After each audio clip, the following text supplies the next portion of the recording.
Assalamualaikum warahmatullahi wabarakatuh. Perkenalkan, nama saya Azahra Rusyana Putri, NIM 253203001. Bab 1, Urgensi Pendidikan Pancasila. Nomor 1, pendidikan Pancasila di perguruan tinggi terutama ditujukan untuk menghafal rumusan 5 sila agar tidak terjadi disorientasi nilai. Menurut saya salah. Pendidikan Pancasila bukan sekedar untuk hafalan, tetapi supaya mahasiswa paham dan bisa menerapkan nilai-nilainya dalam kehidupan nyata. Menghafal tanpa memahami malah membuat nilainya tidak bermakna. Nomor 2, output utama pendidikan Pancasila adalah civic virtue, yaitu gabungan pengetahuan, sikap, dan kebiasaan bertindak kewargaan. Menurut saya benar, tujuan utama pendidikan Pancasila memang membentuk civic virtue, artinya gabungan pengetahuan, sikap, dan kebiasaan bertindak sebagai warga negara yang baik. Yang ketiga, integrasi Pancasila dalam kurikulum cukup melalui mata kuliah wajib. Pengaruh utamaan nilai dalam budaya kampus bukan keharusan. Menurut saya salah, integrasi nilai Pancasila tidak cukup dengan lewat mata kuliah wajib. Nilainya juga harus hidup di budaya kampus juga lewat kegiatan, kebijakan, dan interaksi sehari-hari. Bab 2, yaitu metode pendekatan yuridis, historis, kultural, dan filosofis. Yang pertama, pendekatan yuridis menegaskan Pancasila sah sebagai dasar negara karena dicantumkan eksplisit pada batang tubuh UUD 1945. Menurut saya salah, Pancasila memang dasar negara, tapi tidak tertulis di batang tubuh Undang-Undang Dasar 1945, melainkan di pembukaan. Jadi, pendekatan yuridis menegaskan sahnya Pancasila lewat pembukaan Undang-Undang Dasar 1945. Yang kedua, pendekatan historis menegaskan kesinambungan nilai dari gotong royong hingga rumusan 18 Agustus 1945. Benar, pendekatan historis memang melihat kesinambungan nilai dari budaya gotong royong sampai lahirnya Pancasila tanggal 18 Agustus 1945. Yang ketiga, pendekatan filosofis hanya menyentuh aspek ontologis, epistemologi, dan aksiologi berada di wilayah etika terapan, bukan kajian Pancasila. Salah, pendekatan filosofis tidak hanya bahas ontologinya saja, tetapi juga mencakup epistemologi atau cara tahu, dan aksiologi atau nilai guna, supaya Pancasila dapat dipahami secara utuh. Nomor 4, pendekatan kultural memosisikan Pancasila sebagai produk budaya yang statis agar nilai tidak berubah oleh zaman. Salah, pendekatan kultural justru memandang Pancasila sebagai produk budaya yang dinamis, dapat menyesuaikan zaman tanpa kehilangan nilai dasarnya. Bab 3, Pancasila sebagai sistem ideologi.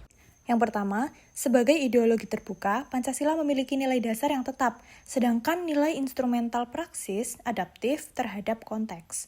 Benar, sebagai ideologi terbuka, nilai dasar Pancasila tetap seperti ketuhanan, kemanusiaan, dan lain-lain, tetapi penerapan atau nilai instrumentalnya dapat menyesuaikan situasi dan zaman. Yang kedua, karena nilai dasarnya final, ideologi Pancasila tidak memiliki mekanisme koreksi internal dalam praktik kebijakan. Salah, walau nilai dasarnya final, Pancasila tetap mempunyai ruang koneksi melalui demokrasi dan musyawarah.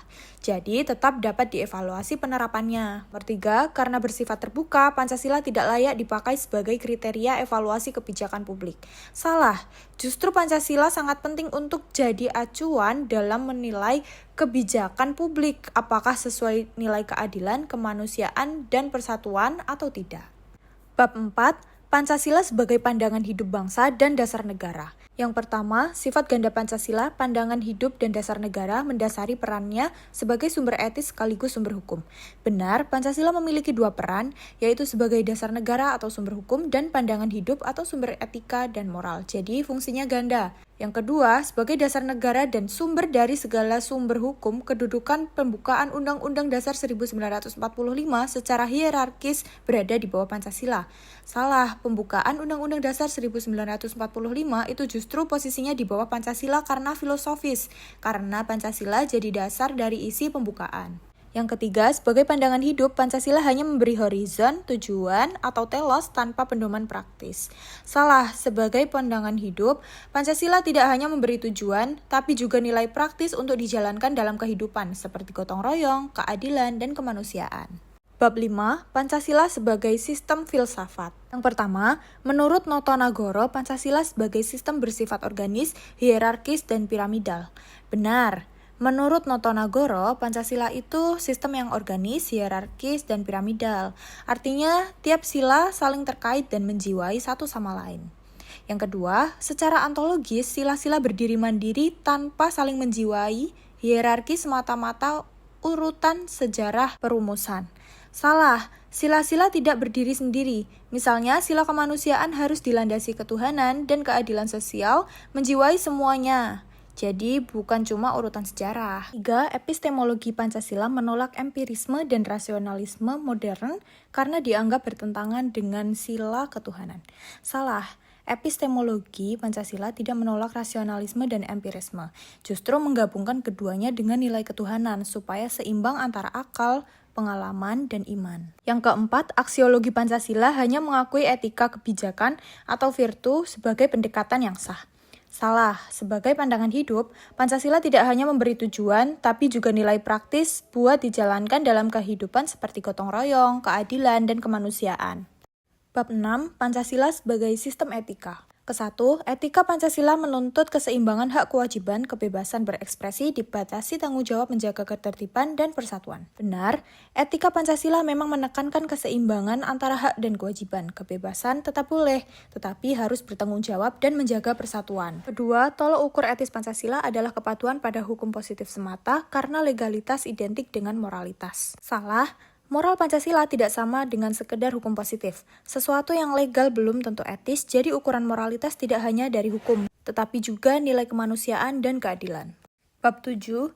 Nilai-nilai Islam dalam Pancasila. Koherensi Pancasila dengan ajaran Islam tampak pada sila ketuhanan, prinsip maqasid al-syariah, juga sejalan dengan kemanusiaan, persatuan, musyawarah, dan keadilan sosial. Jawabannya benar, nilai Islam dan Pancasila sejalan.